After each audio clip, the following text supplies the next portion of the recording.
What's going on, everybody? I hope you guys are having a wonderful day. This is Chris Classic, driving through a mini storm on the way to work.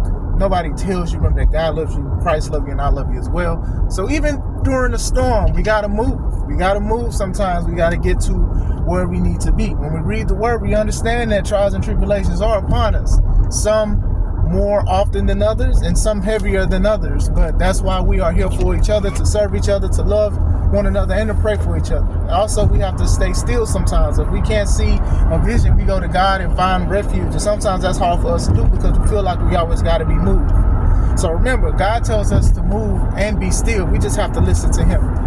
Make sure you subscribe to the Take It Home podcast, where I talk about professional wrestling topics. Make sure you also subscribe to C3 Ultimate Wrestling, me and my wife's professional wrestling company that we are getting management back slowly but surely. February 1st is the first show of 2025 for C3 Ultimate Wrestling, and it is called 15 The Takeover. And very ironic that the board named it that and also put themselves in the middle of the flyer. It is in Dyer, Indiana, once again at Harold's private venue. Shout out to that wonderful facility. Tickets are on sale on Eventbrite now. You do not want to miss this event.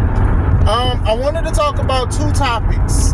First one, I wanted to talk about Montez Ford of the Street Profits. Now, you guys know I am a big fan of the Street Profits. So, you know, he went online or interview or wherever, and he gave his opinions on him and Dawkins as far as the tag team division. You know, he was saying, like, you know, we ain't win the belt about 4 years, and it's just like, you know, I feel like a lot of people are forgetting who they are and what they did and what they accomplished. And then he's saying that new people are coming in and they're getting opportunities and stuff like that, and it's like they are more than basically being manhandled by the bloodline. So he said, even though it's a dream job, it's frustrating while I'm enjoying it. Now, I'm going to say this. Hopefully this is a storyline. Hopefully this is something to where the Street Profits actually beat the Motor City Machine Guns, which is the newly signed team, to WWE on SmackDown. Hopefully that gives them a feud or something. But in hindsight, if this is something that he's personally saying or just said, you know, you just got to be careful with this. I keep selling this to wrestlers sometimes, and I understand being frustrated with your position at your job, but good Lord, y'all got to be careful with y'all tweets and stuff like that. I mean, if anything, look at how Samantha Irvin is like getting on people. You know, some validated, and some of it is like, hey man, you want to go somewhere else, you got to be careful with that kind of stuff. But still, the Street Profits, I agree with Montez though for the most part. The Street Profits are still fan favorites.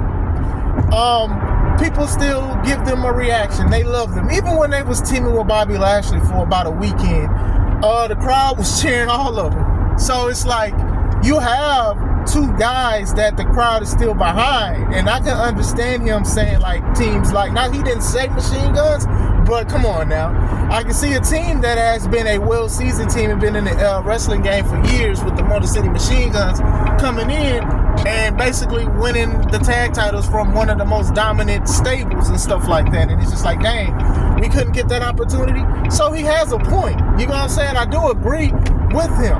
I've been an advocate for him and Dawkins being a tag team because honestly, a lot of people want Montez to be a single star and want to push him as a future champ, but just let's put it all together, right? So let's say Montez and Dawkins split up, right? All right, so he's a single star. So are you going to have him not just rack wins, but are you going to have him feud with LA Knight? Now, LA Knight was also one of the guys that a lot of people was big on that they need to give a belt to or a title to and stuff like that, and he's been doing pretty decent. You know what I'm saying? I'm a fan of LA Knight myself. You know, you're going to derail this guy because you like Montez, and that's cool. You might like Montez more than LA Knight. That's definitely fine, but these are things to think about. You have him go for the World Heavyweight Championship, the Undisputed Championship. You have him go against Cody. How many people think that Montez gonna beat Cody? And I have nothing against Montez nor Cody. I actually like Montez. I love this show with Bianca, loving WWE. But y'all think they're gonna have Montez beat Cody now? In a few now? Like literally now? With everything that's going on? No. But at the same time, I do think that the Street Profits should be the face of the SmackDown Tag Team division. 100%. I think with the Street Profits, it is past the wait and see moment. It's like we see what y'all can do, and this is what we want y'all to do. It's the Triple H era, man. I'm telling y'all, man. And I'm not saying that Triple H is taking a grievance out on them, but still, some people be like, you should be grateful for being a multi-time tag team champions. My thing is, I think that they're putting their fire out on the candle wick too early. I do think that they could be champs, and hopefully they do feud with Motor City Machine Guns, and they do a program, and hopefully they come out on top, because I do think they need to have a decent run with the SmackDown Tag Team Championships. They are popular. People love them, and people love Montez. People love Dawkins. They may love Montez more. No shade to Dawkins, but still, I do think he has a point though. Like, to not have the belts like for about 4 years is kind of crazy. I didn't even think it was that long, but I don't think that they are that much of an afterthought as much as Montez believes. I do think that a lot of people are still rocking with him. I do agree that, you know, y'all need to put those tag belts on them, especially because the tag belts have not been treated that great. I mean, even when DIY won them, I forgot who they won them against, but when DIY won them, it was like, all right, they only had it for about a day or so, and then they lost it to the New Bloodline, and then after that, Roman came out and was manhandling both of the tag team champions by himself. So it was like, what was the point of even taking it off of DIY if you want to go that far? But I do think that it's more justice to have the belts on the Street Profits. I do know it seems like they are trying to rejuvenate the tag team division, which is crazy because they already had a solid tag team division. So bringing in vets like the Motor City Machine Guns, which is fine to me, but you know, obviously that's going to make people feel a certain way when they just showed up and they won the tag titles just like that against one of the hottest stables that had like 5 people in there. I know they had help, but still, you know what I'm saying? So I definitely understand the frustration part. You know, you can be at your dream job and sometimes things don't go your way, or you feel like you're underutilized. It happened. I mean, even the guys that are like getting on Samantha and stuff like that, some of them are saying some wrong things, and I made a video, please look at it, that they don't owe WWE anything. You know, she did what she did. She did it to the best of her abilities. People remember who she was, and people will say, oh, well, you didn't like announcing, how dare you? Nobody owes nobody nothing. You gotta realize that. But even when it goes to jobs and stuff, people be like, oh, well, WWE is a once-in-a-lifetime job, which I'm sure it is, and you need to do this and need to do that. Well, when they give you a contract, you can live your life like it's golden. Shout out to Jill Scott. You know what I'm saying? That's up to you if you want to do that kind of stuff. But if somebody else feels like they can go somewhere else and either be treated better or pushed better, by all means, if they do it the right way, like working out a contract or not being re-signed, by all means, let them do what they want to do. They all grown at the end of the day. So for Montez to say that, that's fine. Oh, no, you're a former tag champ. Okay, cool. There's nothing wrong with wanting more.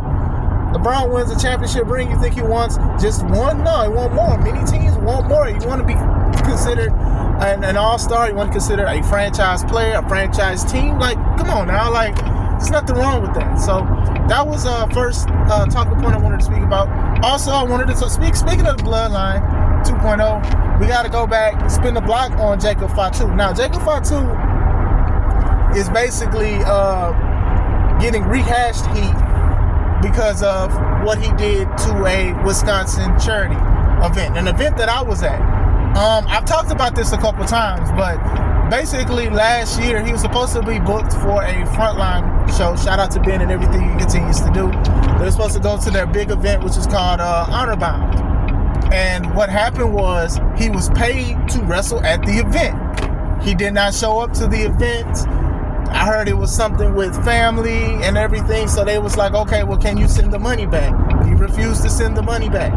So this was last year. There was a lot of articles about it. I know a couple wrestling channels, they spoke about it. This was last year. So someone made a Reddit page and they brought it up again, and they were asking people who were a part of the organization, Jake's Hope. I think I'm saying the charity name right. Jake's Hope Network, something close to that. Shout out to them. And they said, nah, he has not returned the money. So now a lot of people are bringing it back up. And some people are upset with that. Some people are saying let it go. And even Jacob Fatu, he like deactivated his Twitter account, his X account now. My talks on this: Jacob, you need to pay that money back, bro. Get them people their money back. That's a charity event. You stole, not only you didn't just steal from people, you stole from a charity event. And people will be like, oh, well, why didn't they just use it for the charity? Well, the name like that, while he was rising, that brings more people to the event and for those tickets. And those tickets, they weren't like cheap tickets or anything like that. It's something to bring the community together for a good thing. And people also donated toys, food, clothing, and things like that as well. Like I said, I was at this event. I actually wanted to see Jacob. You know what I'm saying? I actually wanted to see him, but then they were saying it was a whole bunch of stuff about him not showing up. So even if it is something to do with his family being sick or whatever like that, you do need to pay that money back. You do need to pay that money back. You just scammed a charity event, so you need to pay it back, homie. Like, make it right. You ain't gonna make it completely right, but make it right. You know, you got WWE money. I know you got a lot of kids and stuff like that, but still, those are not excuses for not abiding by or being obliged to what you're supposed to do. You get what I'm saying? You gotta pay that money back. They made articles about it. Like I said, it's getting to him because he deactivated his page. You gotta pay them back. You have to pay people back. We are trying to hold people accountable, but they have to hold themselves accountable before anything. You sitting here holding your hands like you praying and you wise. You ain't wise if you scamming from a charity. Get them people back their money. And for the ones that are saying like, oh, this happened last year, y'all need to let it go. Y'all don't let a lot of stuff go. Y'all don't let stuff go. Hogan went on the racist tirade on this little tape that got leaked, and y'all don't like Hogan, and y'all not saying, y'all get mad when people say let it go. Oh no, he was racist. How dare he said that? How dare he said that? You know, y'all don't let that stuff go. Kane, he has his own political views and beliefs, and he has a right to. Y'all not letting that go. Undertaker's wearing AR shirts and all of this stuff and basically supports a president that some of y'all don't like. Y'all not letting that go. So why should a charity event that paid him some money to come to perform for this charity, why they gotta let it go? Why they gotta let this man take a whole bunch of money from them, get off scotch-free? Everybody loves that he's doing what he's doing in WWE and he's killing it, and people is like, we just gotta let it go because we love him. See, that's that worship, that idolizing thing that I hate about anything. Not even just with wrestling. That's just with like music and anything. People be like, oh well, he's a good person, or he makes great music, or he does this stuff. Like even a Lil Durk situation. Oh, free him. Man, if he did all of that stuff, no. You gotta be held accountable for your actions. And then the thing is, sometimes people can, but you have to hold yourself accountable for it. You know, people been trying to hit up his family and say, hey, Jacob took this money. Some people said they was going to try to help and they didn't. Or it just fell on deaf ears. Jacob Fatu is responsible for paying these people money back. You have to get these people money back. And I'm saying this not as an attack. This is just a moral compass. Like, you have to. If I don't even like owing people money. You know what I'm saying? Because now it feels like y'all money is more of a priority than any money I make. So I have to pay them back. I don't like credit cards, but you need them for certain things. You know what I'm saying? So with Jacob definitely has to pay. She got to pay these people back, man. Or have a middle party do something. Because, you know, like I said, it's getting to them. And it could be get to them through other things as well. And it's like, I feel like shame on anybody that's like, y'all just got to let it go or whatever and take the L. But like, no. That man did wrong. That man stole. We talk about all these other people and other things that has happened with wrestlers scamming people with wrestling shows and taking people money and stuff like that. He scammed a charity event. Even if the family, something was going on with his family, you still scammed them because you're not paying them back. It's been a whole year. It's been a year and a few months, actually. A year and 6 months. Yeah, basically a year and 6 months he's supposed to be at this show. He's been on WWE for a while. And I'm not even here counting his money. I'm not here in his pocket. But still, you have to pay it back. You have to pay these people back. And my thing is, that's just the biggest thing on merit and stuff. Because I'm sure a lot of people who are saying let it go. If somebody stole some money from you, you'd be upset and you'd want that money as soon as possible. Even if they give it back to you a year and a half later. Hey, I'm gonna send you this money. You're gonna take it. You're definitely not gonna be like, oh no, that's okay, I just moved on. There are a few, and shout out to y'all, but most people, I want my money back. So getting people back. So that's all I wanted to talk about today, man. Just a little, especially the little Jacob thing. It really like irks me because of the situation. So it's like I said, I was at that event that he was supposed to be there. I actually wrestled at the event in a battle royal. So it's just like, I don't want nobody to just try to be like, well, how do you know? I literally was there. There was screenshots that was showed, that was relayed, not to me, but to certain people, okay? So I'm just saying, if y'all like him, let him do the right thing, Just come on, man. It's just bad business. But what do you guys think? What do you guys think of Montez Ford's comments? Jacob paid them people money. Get them people their money back. Run it back to them. I hope you guys have a wonderful day. This is Chris Classic. Let's take it home.